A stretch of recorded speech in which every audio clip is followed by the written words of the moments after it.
Podcast Maternize-se Apoio. Laboratório Santa Catarina, realizando exames com qualidade e confiabilidade, em uma estrutura autossustentável, proporcionando conforto nos atendimentos em especiais para gestantes, lactantes, crianças. Siga o Instagram, lab.sc. Retroca Baby. Somos um brechó infantil de luxo especializado em tamanhos do RN a 6 anos.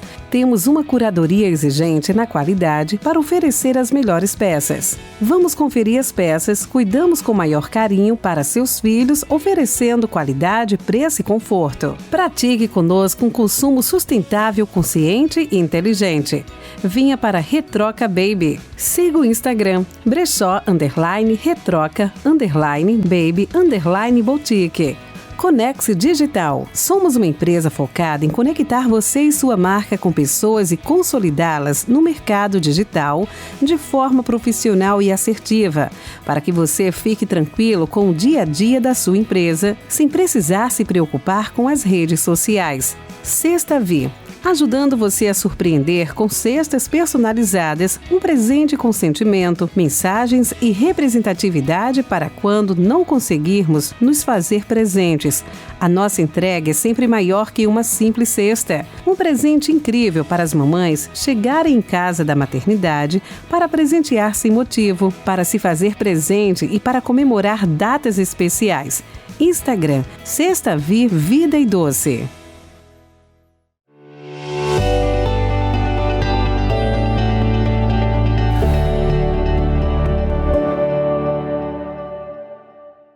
Oi, meu nome é Jéssica, sou da Maternize Moda Gestante Lactante e esse é o podcast Maternize, um podcast de acolhimento, de vivências e de informações. E hoje a gente tá com um episódio de informações com uma super mãe aí e a gente vai entrar um pouquinho, pela primeira vez, fora do ambiente de bebê, né? Como é que é a psicologia da criança, como seria a psicologia infantil? E é por isso que a gente vai conversar com a Karina hoje, que é psicóloga. Sou psicóloga clínica, né? Eu não atendo crianças, eu atendo só adultos, mas hoje, depois de me tornar mãe, eu tenho atendido muito mais mães e orientado as mães conforme a educação respeitosa, a psicologia positiva, né? Então, hoje a minha área de atuação eu sou especialista em dependência química, em terapia cognitivo-comportamental, que é uma abordagem que atende mais transtornos mentais. Sou sexóloga, terapeuta sexual e terapeuta de casais. São as áreas que eu mais atendo hoje em dia, além da orientação para pais e mães, né? E, Karina, como é que é a maternidade por aí? Uma loucura, como eu sou mãe de duas, né? A Maria Helena de 3 anos e a Natália de 8 meses. É bem corrido, mas eu e o Otávio, quando pensamos em ter 2 filhas, a gente pensou em ter uma seguida da outra, porque para passar tudo de uma vez e passar o trabalho de uma vez só, né? Porque elas crescem também juntas, Exato, né? Exato, é corrido, mas a gente não se arrepende e cada sorriso que a gente recebe vale a pena, né? Ai, é gostoso, né? Os sorrisos das duas são maravilhosos. Muito. A Maria está na salinha do Tomás, né? A Maria Helena, como diz Tomás, a paixão dele já. E a gente vê isso, né? A gente vê, assim, esse carinho, apesar de ter essa parte de ciúme, né? A Maria tem um pouquinho de ciúme da Nath, né? Até estranho falar Natália, né? A gente chama tanto Nath, né? Mas eu imagino, assim, esses dias tu colocasse uma fotinho das duas juntas, né? Se abraçando. O coração deve... Os episódios de ciúme começaram há pouco tempo, né? Eu acho que quando ela se deu conta de que esse bebê não iria mais embora da casa dela, é que ela começou, então, a entender que o espaço precisaria ser dividido. E aí, ela não tem episódios de ciúme do tipo machucar a Nath, mas... Não, é muito... É que, às vezes, algumas crianças acabam tendo, sim, de tentar... um pescoço, de bater, isso existe. Existe mesmo? Existe. Uhum. Ela não tem isso, mas é um ciúme um pouco mais velado. Quando a gente tá com a Nath no colo, ela se joga no chão. Eu achei que o ciúme que existia era só esse, assim, de chamar atenção, de bater em alguma coisa, se fazer barulho, subir em cima da mesa, nesse estilo. Existe mais a questão física também. E mesmo assim, já a criança já tem essa noção do machucar. não tem a noção de que eu estou fazendo mal para ti. Ela está expressando um sentimento dela, que é eu tô me sentindo mal com a sua presença porque tu tá tomando um espaço da minha mãe e do meu pai que era só meu. É como se fosse uma gana. Isso. Só porque é uma gana negativa, não uma gana positiva. Isso, mas não é com a intenção de eu quero fazer mal para ti, né? É só uma expressão. Isso. Assim como toda... não sei nem se é correto usar esse termo, né? A birra. Sim, aham. É uma expressão, né? A birra é uma explosão de sentimentos, né? A criança, ela não tem um cérebro maduro. A gente vai ter um cérebro maduro emocionalmente com 25 anos.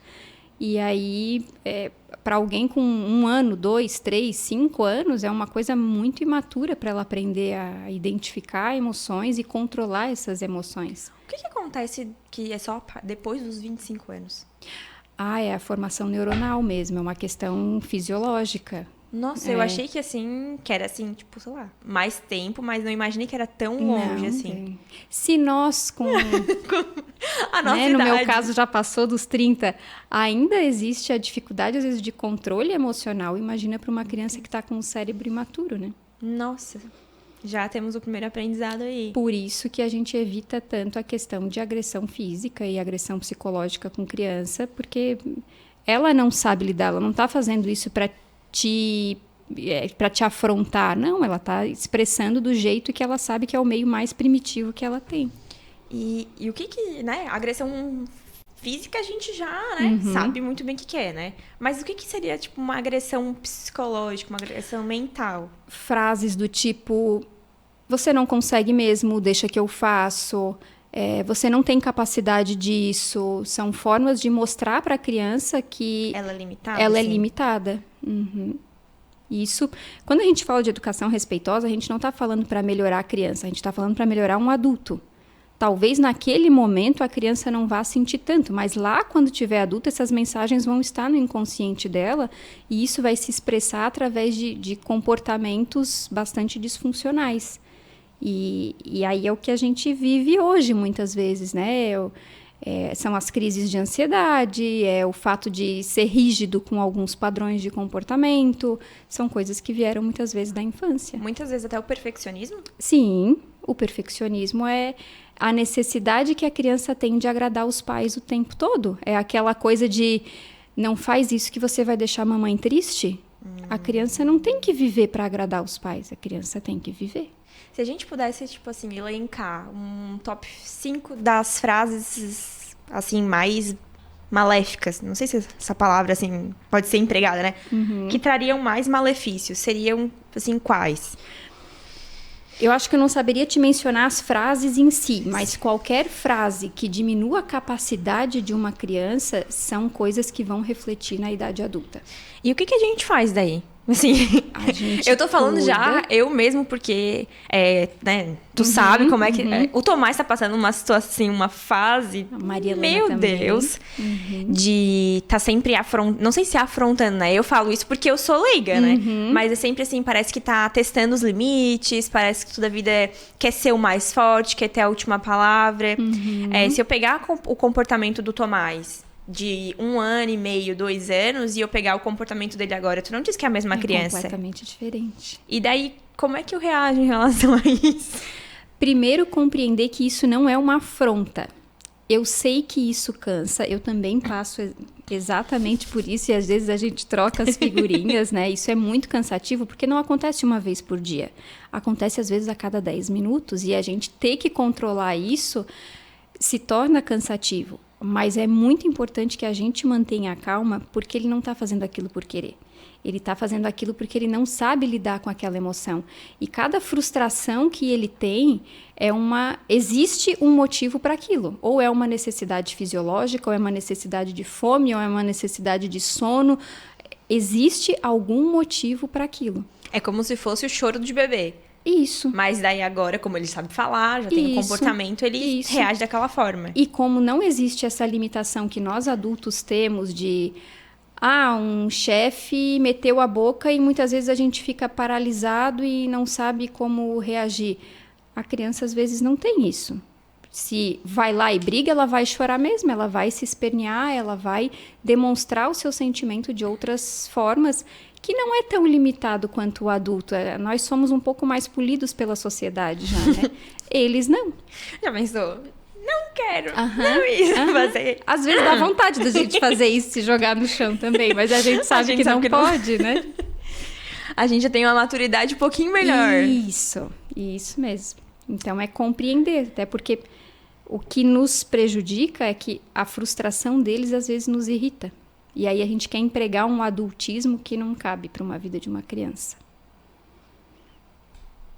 Ai, socorro, Deus. E o adultismo é exatamente o fato da gente querer... Infância é para errar, mas a gente não quer que eles errem. Sim. E aí a gente quer que eles sejam submissos. Mas aí lá na vida adulta a gente não quer mais que o adulto seja submisso. A gente quer que o adulto seja independente, corra atrás das coisas. Mas daí hoje, quando ele quer aquele brinquedo e ele luta por aquilo, a gente acha um terror, porque é um saco a gente ter que porque ficar a nossa o tempo vontade todo tem que ser podendo. Melhor. Isso aí também vem da nossa criação, né? Vem também o fato de não ter o acolhimento necessário, o fato da gente querer resolver o problema da criança, e às vezes a criança não quer que resolva o problema, ela só quer ser acolhida. Igual a gente, né? Igual a gente. Imagina a gente chegar em casa e contar para o marido que algo muito ruim aconteceu e ele pegar o telefone e resolver. Às vezes a gente não quer que resolva. A gente só quer receber um abraço e dizer, eu te entendo o teu choro. E é isso que a criança nos exige também. E é difícil quando a gente passa para tentar entender. É difícil não, né? É desafiador. Isso. Quando a gente passa para tentar entender que o que a gente precisa é a mesma coisa que eles. Só que a gente, por mais que a gente tente explicar, a gente não vai conseguir fazer entrar na cabeça deles, porque é essa imaturidade. Eles não entendem. Né? Uhum. É quase um looping, assim, de estar toda a vida pensando, elaborando como é que vai ser da melhor forma. Uhum. Tem que ter muita paciência. Tem que ter. Às vezes, claro, vai escorregar. Mas quanto mais informações, eu acho que a informação ela precisa ser muito nossa aliada. E quando a gente se dá conta de algumas coisas e entende o que está acontecendo, fica mais fácil também para controlar tanto o nosso sentimento quanto o da criança. Porque, às vezes, é a gente que tem que se trabalhar, né? Ontem eu estava conversando com uma pessoa, uma colega minha, que ela falou assim, e aí, como é que vocês estão? Daí ela assim, ai, Jéssica, é difícil, né? Porque quando eu vejo a dificuldade dele, quando eu vejo, né, o desafio que eu enfrento perante ao meu filho, é a minha dor que tá ali. Parece que... Eu não sei dizer o que é... Eu não sei exemplificar. É um excesso de empatia, talvez, né? Mas o que ele quer é realmente o que eu não consigo dar. E daí eu preciso sempre trabalhar isso em mim para não gerar aquele trauma que eu tive nele. Por isso a importância dos pais fazerem terapia. Ai, Senhor do céu. É viver para pagar terapia. É viver para pagar terapia. É um investimento, né? É um investimento, porque senão lá em cima, lá na frente a gente tem que pagar terapia para eles, né? Assim, a gente vai errar em alguma coisa. Em alguma coisa não vai... Não tem, ninguém é perfeito, né? Não tem um manual de ser seguido 100%. Até porque todo mundo é diferente, né? Sim. E daí essa diferença também, no ser mãe de duas, também já é gritante. Porque aí são duas demandas completamente diferentes. Não dá pra gente criar duas pessoas achando que elas são iguais. Porque não são. São histórias diferentes, são... personalidades diferentes e o tratamento vai precisar ser diferente também. Contigo, tu já sente essa diferença, assim? Já, até porque a Maria Helena nasceu numa pandemia, logo depois de um lockdown, então era todo muito fechadinho e a Natália não, com 5 dias a gente estava indo comprar fantasia para a Maria numa loja aqui. Então, até o contato social é completamente diferente das duas. E assim, a Nath já tá hoje na escolinha, né? Já. Então, já é diferente, assim, de olhar, né? Eu coloquei o Tomás também mais velhinho, o Tomás tinha 1 ano, e eu já sinto diferença de outros bebês, principalmente ali na Nath, né? Que a gente tá junto, assim, como já é muito mais ligada, né? Já é muito mais esperta, e às vezes a gente acha que tá em casa com a gente é a melhor... é o melhor para eles, mas a gente tem sempre o 2 pesos e 2 medidas, Sim. né? Tem que ver até que ponto e sem prejudicar aquilo que tu queres construir na vida da criança, né? Sim. É muito desafiador isso. Sim, os professores foram treinados para estimular a criança, né? E a gente A não. gente tem amor. A eu- gente dá o nosso máximo, mas não é como um professor que estudou para isso. O Tomás nasceu na pandemia, né? Também. Ele e a Maria tem 2 semanas de diferença, Uhum. né? E eu lembro que na época eu fiquei meio preocupada com isso, daí eu contratei uma pessoa aqui de Tubarão que tem pra ir fazer as estimulações lá em casa. E daí a primeira vez que ele fez, ela assim, nossa, Jéssica, ele é muito esperto, ele vai, não sei o que, não sei o que. Eu assim, vou fazer também. E daí ele não correspondeu igual. Aham. Aí por que tem essa diferença? Tem como explicar? É que a mãe é afeto, né? Eles se sentem muito mais à vontade para serem eles mesmos e às vezes para estar mais relaxado. Então vai ser diferente o contato que tem com pai e mãe de uma pessoa que é do externo. Que daí ela traz a atividade, em tese ele acha que tem que obedecer e ele entra dentro daquele... E com a gente, não? Não. Com a gente, se ele não quer, ele não vai fazer. Não que esteja sendo obrigado pelo outro, mas vai ser uma novidade que essa outra pessoa vai estar trazendo, vai ser algo diferente, às vezes tem até uma entonação de voz que é usada que é diferente. Tem a psicologia toda em tem volta tudo. disso, né? E a gente acha que vai parar balar ali, brincar de massinha e separar as cores e não rola. Não rola. É bem por aí. Senhor do céu. É complexo criar, né? É complexo educar. Criar é fácil, né? Criar Agora é educar... fácil, educar é difícil. É um exercício de horário, não digo nem diário. E assim, falando da educação positiva, né?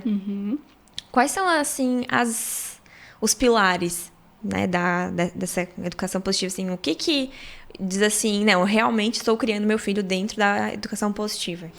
É o cuidado com as palavras negativas e o acolhimento, principalmente. É a compreensão do afeto da criança, da emoção da criança e sempre cuidar com o tipo de fala que é colocado para não ser uma fala pejorativa para a criança e que ela não compreenda de uma questão de capacidade ou incapacidade. É deixar a criança livre para ela ser quem ela é.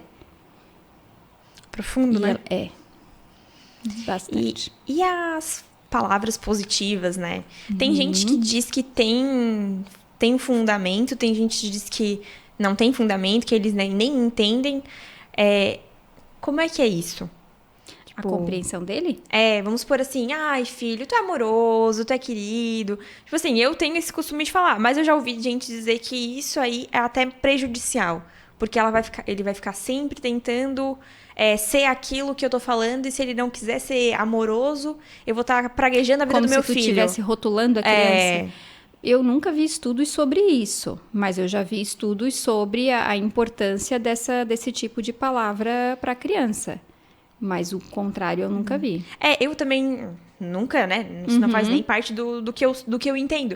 O que eu tô falando é, tipo, que eu li em Instagram, por exemplo, né? Que hoje é uma das maiores ferramentas que a gente vê. A gente vê esses perfis de mães que não tem, né, essa formação psicológica, que não tem essa propriedade para falar do assunto, dizendo, e daí a gente, quando vai rolar os comentários, a gente sempre vê uma pessoa dizendo, tá rotulando teu filho, ele vai ficar crescendo tentando agradar todo mundo, e se ele não quiser ser assim... Talvez tenha diferença na forma de falar, é diferente de dizer assim, olha como você foi amoroso nessa atitude, de dizer você tem que ser amoroso. Entendeu? Uma coisa é impositiva, outra coisa é demonstrar que naquela situação isso aconteceu. E aí ele saber reconhecer. Então amoroso é fazer carinho no cachorro também. Entende? Então existe uma diferença entre isso. Tu só soltar as palavras e tu achar... E tu dar função para essa palavra. Sempre dar função. É uma linha de raciocínio que eu nunca tinha pensado. Uhum. E realmente né? Porque se tu falar só por falar, ela vai entender que até quando ela não foi uma criança educada, por exemplo, ela ainda foi educada. Isso mesmo. Interessante. É falar no momento correto. é uma responsabilidade, assim, a gente chega a ficar sem palavras, né? Porque meu Deus, é complicado o negócio. É complexo, é claro que a gente vai dar tropeços, mas é o que todo pai precisaria, seria legal que fizesse, é dar o seu melhor. É fazer aquilo que está dentro do limite dele também. E quando vê que aquilo não está sendo suficiente, buscar uma ajuda de um terceiro para estar orientando a melhor forma. Porque isso acaba sendo o gás ou a falta dele lá na frente, né? Isso. Uhum. E dentro de todas as psicologias que se tem hoje, essa é a que se tem menos, como é que se pode dizer assim? Literatura? É que começou há pouco tempo essa vertente, né? Então, tem poucos livros, mas o pouco que a gente tem trazido bastante embasamento legal. E muitas vezes as pessoas também confundem, né? A permissiva com a positiva, né? Sim. E qual seria, assim, uma diferença gritante, por exemplo? A diferença do limite. O limite, ele precisa ser dado. Em que momento? No momento em que a criança vai ter algum dano com aquele comportamento. É lógico que eu não vou deixar meu filho sair correndo no meio da rua porque ele quer correr e tadinho, ele tem que correr. Não, aquilo é perigoso, é preciso mostrar o limite. Pode ter um carro, vai tropeçar, vai quebrar um braço. Compreender que eu estou dizendo não naquele momento porque eu estou incomodada com aquilo ou é porque aquilo é perigoso para ele e ele precisa aprender algo sobre aquilo. Se for porque eu estou me incomodando, é eu que tenho que me trabalhar. Vai te tratar. Mas se for a criança, sim.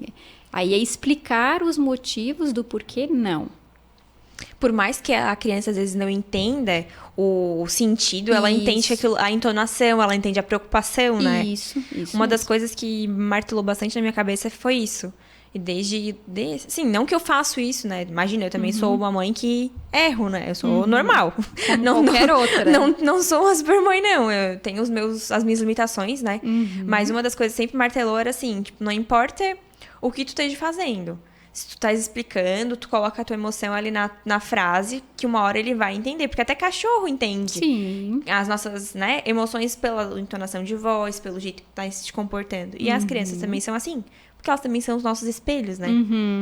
Muitas vezes eu vejo o Tomás tendo algumas atitudes e quando eu vejo, eu digo, meu Deus, eu faço igual. Igual. E eles repetem as nossas frases, o nosso jeito de às vezes até comportamental.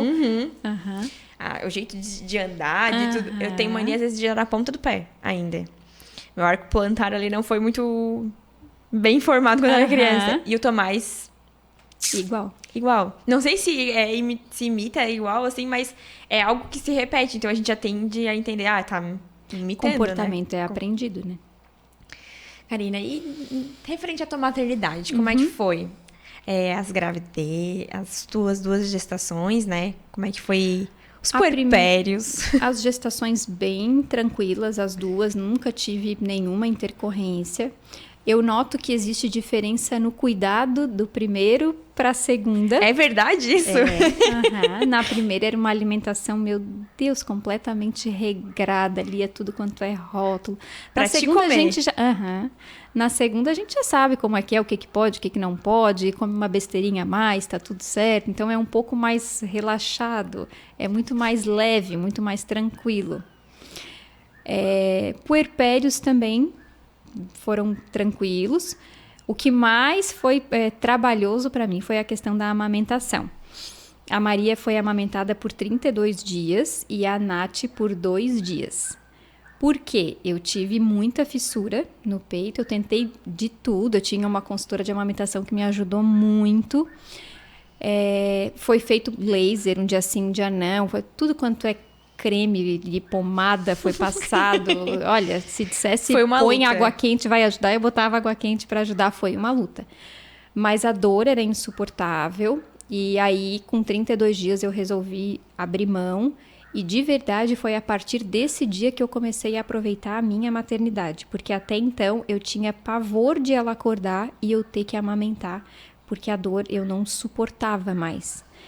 E a partir daquele dia, foi com muita culpa, muito peso na consciência, me sentindo a pior pessoa do mundo, que eu abri mão e introduzi a mamadeira e a fórmula. E a partir daquele dia também ela dormiu muito mais tranquila. Eu também, porque ela estava conseguindo finalmente se alimentar. E aí, na segunda gestação, eu vi que isso era possível. E que a criança não ia morrer, ela ia também ser nutrida muito bem. A impressão que eu tinha quando eu ia dar a fórmula vai começar a cólica, amanhã ela já vai estar doente, porque ela não vai ter os meus anticorpos. Era um terror na minha cabeça. E não, e as duas estão ótimas, muito bem. Eu tentei novamente a amamentação da Natália, mas também não deu certo. Já no hospital eu já iniciei a fórmula, com a orientação do pediatra, porque já tinha machucado todo o meu seio. E aí eu pensei, não quero passar por tudo aquilo de novo e... Tá tudo bem, E tá tudo bem. A gente precisa trazer essa normalização. Existem mães, até a gente teve relato aqui no podcast de fissura, teve mãe que teve mastite, e essa mastite se transformou num abscesso. Assim, ó, eu admiro muito a mãe ali, ela persistiu, cada uma tem sua história e a gente não pode desmerecer, né? Sim. Mas existem outras possibilidades. E essas possibilidades, elas têm que ser exploradas porque acontece 50% mãe, 50% filho. E assim, se fosse passar fome, se fosse morrer, né? Por causa disso, mas não. Não, e tá tudo bem. E a gente precisa normalizar isso. Mas as pessoas julgam. Normalmente, eu não tive nenhum julgamento da minha família, muito pelo contrário, todo mundo me apoiou. Mas eu rezava para ela não ter fome no shopping, por exemplo. Porque quando as pessoas veem um bebezinho muito pequenininho na mamadeira, sempre tem alguém que olha atravessado. E a gente parece que o olhar vem direto no coração, né? Isso. Na da Maria, eu sofri muito mais tempo com isso, porque eu também não aceitava aquilo, eu acho. Na da Nath, não. Na da Nath tava tudo certo. Nath, eu já tinha entendido. Já desviava. Já passa pelo lado. Não é comigo. Foi bem mais tranquilo, bem mais leve. Mas é complicado, né? Como a gente já martela muito aqui, né, no podcast, amamentação a todo custo e parto a todo custo não é benéfico. Não.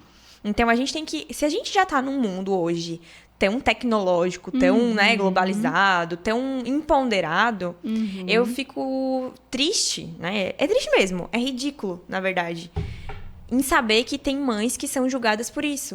Porque, antes de ser mãe, né, meu corpo, minhas regras, é todo aquele discurso que a gente tá acostumado a ouvir e quer criar as nossas filhas, né, os nossos filhos dentro dessa caixinha. Mas quando parte pra maternidade, se tu tem uma cesárea agendada, tu é julgada. E se tu tens uma opção pelo aleitamento de fórmula, né, é mal visto, é como se não existisse aquela tal conexão que eles dizem que tem da mãe e do filho, que tem na amamentação. Tem conexão do mesmo jeito. Tem o amor do mesmo jeito e tem a admiração do mesmo jeito. As coisas mãe, né? não mudam. É mãe. Até a gente tem a admiração até pelos lares adotivos, né? Sim. Que são, meu Deus do céu, são fantásticos. Aí quando a gente passa para uma mãe que teve essas opções, fica um tabu tão grande que a gente fica até com vergonha de falar quando isso acontece. E a gente precisa normalizar isso. Sim. Me parece que as coisas já estão dando uma melhorada, assim, mas eu não sei se é pela minha visão, porque eu também trabalhei isso em mim, ou se as coisas já estão... A amamentação, assim, eu não sei, assim, eu conheço poucos casos que a mãe já optou desde o início pela fórmula, que nem contigo, assim. Uma das poucas, e quando tu me contou algumas histórias, eu fiquei... Cara, a gente sente dor junto, assim, porque... A gente que é mãe, a gente sabe das nossas culpas. Alguém te cobrar de algo que tu já te cobra dentro da maternidade... É o cobrar 2 vezes, né? Dá vontade de sair correndo, né? Dá. E quando isso vem em relação ao parto, eu não sei se é porque eu ainda não me curei, eu acho.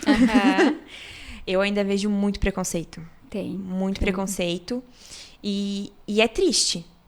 É triste porque, em vez de tu tirar esse preconceito e acolher quem vai vir daqui pra frente, tu acaba colocando já, plantando, se tu não tiver o parto, vão te olhar assim, ó.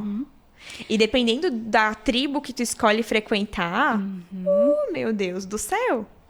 É claro que a gente sabe que tem evidências científicas de que é melhor um parto normal, de que é melhor ter uma amamentação, de que é melhor não utilizar o bico. Lógico, a gente sabe qual é o mais recomendado, mas tem coisas que não dá para ser forçado. A gente sabe que não pode comer miojo, a gente sabe que não pode comer chips, mas a gente vai lá e come. É do mesmo jeito. Não é? É recomendado? Não é. Mas existe. Às vezes ajuda de alguma forma. Às vezes não precisa que aquilo ali seja... Nossa. Até porque assim, ó. Vamos parar pra pensar. O Tomás mamou até 1 ano e 9 meses. Ele ficou muito doente durante esses 1 ano e 9 meses. Ele teve pneumonia, teve trocentas bronquiolite. Então, se fosse pela cartilha... Eu nunca me esqueço uma vez que eu fui num pediatra. Não é pediatra do meu filho. Eu levei ele num outro pediatra porque o do Tomás, ele não tava conseguindo atender. Ele tava hospitalizado ainda. Aí ele olhou pra mim e falou assim, ó. Pois é, né, mãe? Doente de novo, porque quando dava um PTzinho, eu corria pra esse médico. Nem parece que mama. Cadê os anticorpos tudo? Porque né? Tem a recomendação. A gente tá até no agosto dourado, que pra conscientização é importante, tal. Mas não quer dizer, por via de regra, que aquilo ali vai ser assim. Hoje eu vejo a Nath, que toma mamadeira, muito mais saudável do que o Tomás na época da Nath. Então, assim, eu acredito, né, na minha total ignorância, né, nesse assunto, em todos os prós, os contras, eu nunca estudei isso, mas na vivência materna que eu tenho, e no que eu observo, porque a gente tá cercada de mãe sempre, que não é isso que vai ser incisivo pra se a criança vai ser saudável ou não. Sim. Essa semana eu fui buscar o Tomás, que tava com febre na escola ontem, e eu encontrei... Não, mentira, foi na segunda-feira que eu fui levar ele no pediatra. Eu encontrei uma mãe que amamenta ainda, o menino dela tem quase a mesma idade do Tomás, deve estar beirando aos 3 anos. E ele ainda... Ela ainda amamenta ele. Ela assim, não, ele quase não fica doente porque ele mama. Daí eu fiquei pensando, meu Deus. O Tomás também mamou um monte. A época que ele mamou foi a pior época de doença dele. É relativo. Algumas coisas são relativas, né? Tem a explicação do porquê que é melhor uma coisa, mas eu acho que, em primeiro lugar, a mãe precisa estar bem. Se a mãe não estiver bem, não vai ter condições de cuidar daquela criança. Então, seja por parto normal ou cesárea, por amamentar no peito ou na mamadeira, a mãe tem que estar bem. Eu lembro que as minhas comadres, né? Na minha família tem 300 mulheres que têm os filhos trocentos. Elas sempre diziam assim, quando eu estava já bem... Nossa, eu estava esgotada na amamentação. Elas diziam assim, ó, o Tomás merece uma mãe assim. Isso, nossa, vinha assim como um balde de água frio. E na hora eu concordava com elas, mas depois já na minha cabeça bitolada de ter que amamentar pelo menos até os 2 anos, eu voltava pra mesma história. E tanto é que o que eu poderia ter sido um desmame respeitoso, no meu caso, não foi. Eu pintei a teta de preto, passei um própolis com malva com cheiro horrível. Acho que eu nunca falei isso aqui. Mas foi assim que eu desmamei o Tomás. E essa semana eu olhei o vídeo... Daí eu mostrava assim, ele, ai, não, por favor. Então, assim, tudo depende da mãe. Sim. Depois que eu fiz isso, que eu larguei a amamentação, eu não introduzi... Eu fui super julgada porque eu não amamentei até os 2 anos. E fui super julgada porque eu não introduzi a mamadeira. Nossa, tá ali, não tá mamando, não tá mais. Mas tá dando mamadeira, né? Não. Ai, vai faltar nutriente. Mas assim, se der, vão te julgar. Se não der, vão te julgar. Se for de um jeito X, vão te julgar. Se for de um jeito Y, vão te julgar. O negócio é tu escolher as suas próprias batalhas. Eu cheguei a essa conclusão. É viver como a gente quer viver. Porque se for viver em função de agradar todo mundo, a gente não vai conseguir. Principalmente agradar o bebê, né? A gente imagina que é função X. Eu tenho que ser assim pra agradar. Eu tenho que ser assim pra minha criança ser... ter esse resultado lá no futuro. E não, né? Não. É dar o que tu consegue dar naquele momento, com as orientações necessárias. É quase um tapa na cara de quando a gente tá... Assim, hoje a gente tem Zanate pequenininha ainda, né? Mas hoje falar assim pra mim, quando eu tô mais com 3 anos, é muito fácil. Sim, aham. Por isso que a gente tenta trazer isso, porque é em poucos lugares que a gente escuta falar isso, né? Uhum. Tu diz desse acolhimento? Desse acolhimento. Sim.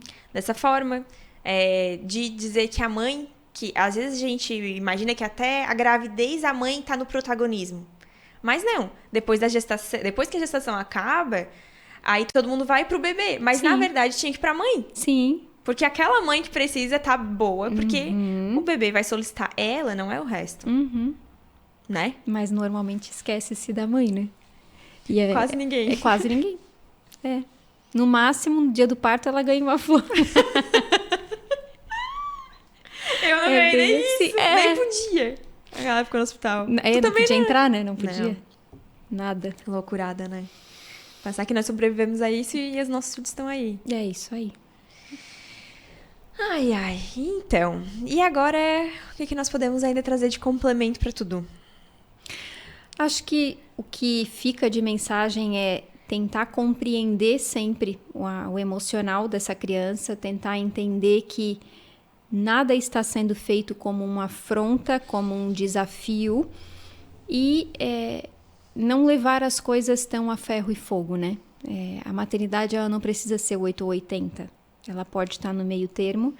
A mãe pode estar bem, nem tudo precisa ser uma loucura, o pai também, porque a gente está falando de mãe, mas o pai é tão importante quanto, né? Quando tem um pai presente ali. E é isso, a criança e a família tem que estar bem. E quando a gente tem esse ambiente, a gente tem muito mais probabilidade de uma criança crescer e se destacar, né? Sim. Como é que funciona? Não sei se tem uma probabilidade ou um número que traga o quanto é importante esse núcleo familiar para a criança. Essa parte eu nunca cheguei a entrar, assim, nunca vi. Como não é a minha área de atuação, eu nunca cheguei a estudar por essa parte. Mas assim, né? Leigamente falando, assim, às vezes eu vejo, né? Eu vi durante a minha... Eu vim de uma família que não foi estruturada, né? Sim. Então, assim, algumas pessoas que tinham as mesmas... Lógico que cada pessoa é uma pessoa, né? Mas às vezes as pessoas tinham as mesmas oportunidades e algumas se destacavam e outras não. E hoje, olhando pra trás, eu vejo, assim, que aquelas pessoas, elas tinham um pai e uma mãe dentro de casa, né? Isso não quer dizer também que os pais que se separam vão deixar de dar as condições adequadas para os filhos. Mas que ter esse ambiente com a figura paterna e a figura materna bem desenhadas fazem diferença na criação da criança, né? Para ser um adulto. A pessoa que está criando, ela precisa estar consciente dessa criação. Seja uma criação por casais heterossexuais ou homoafetivos, né? A gente hoje tem um modelo familiar que é mais heterogêneo, né? Existem crianças criadas por avós, crianças criadas por tias. Independente de quem esteja criando, ela precisa estar consciente do tipo de educação que está sendo fornecida. Mas, e claro, né, a funcionalidade de tudo isso, né, a importância das palavras a serem utilizadas, seja de quem venha, mas da criança se sentir amada no ambiente. Saber que se errou, tem para onde voltar, Isso, sabe que tudo tem conserto, sabe? Isso, não ter o medo. A criança saber que ela pode voltar e contar com aquela presença. E não ter que correr daquela presença. Ou justificar alguma coisa, né? Isso mesmo. Ai, é isso aí. Eu acho que o que a gente tinha para conversar era basicamente isso, né, Karine? Eu agradeço o convite. E eu que agradeço por ter vindo aí, por ter se disponibilizado. Eu sei que é uma correria, achou uma brecha na sexta-feira. Mas eu te agradeço imensamente. Muito, muito obrigada. Obrigada também. E é isso, né? A gente vai ficando por aqui. Quero agradecer você ter chegado até o final desse vídeo. E se você chegou, eu peço que se inscreva no canal e que ative o sininho para sempre que chegar um conteúdo novo, você ser notificado e ficar por dentro de toda a nossa rede de apoio. Até a próxima!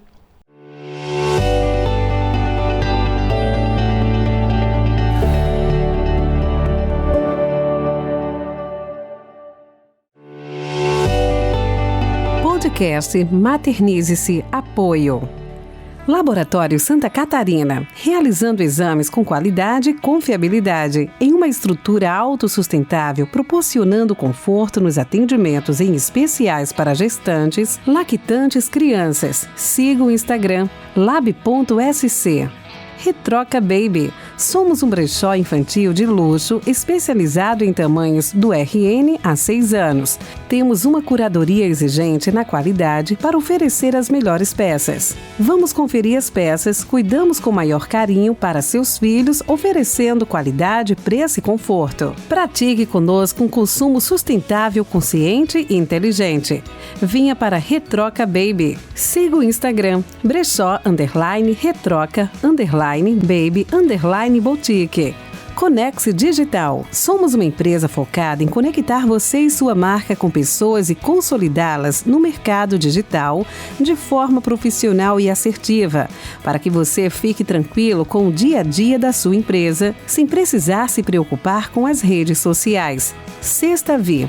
Ajudando você a surpreender com cestas personalizadas, um presente com sentimento, mensagens e representatividade para quando não conseguirmos nos fazer presentes. A nossa entrega é sempre maior que uma simples cesta. Um presente incrível para as mamães chegarem em casa da maternidade para presentear sem motivo, para se fazer presente e para comemorar datas especiais. Instagram, Sexta Vi Vida e Doce.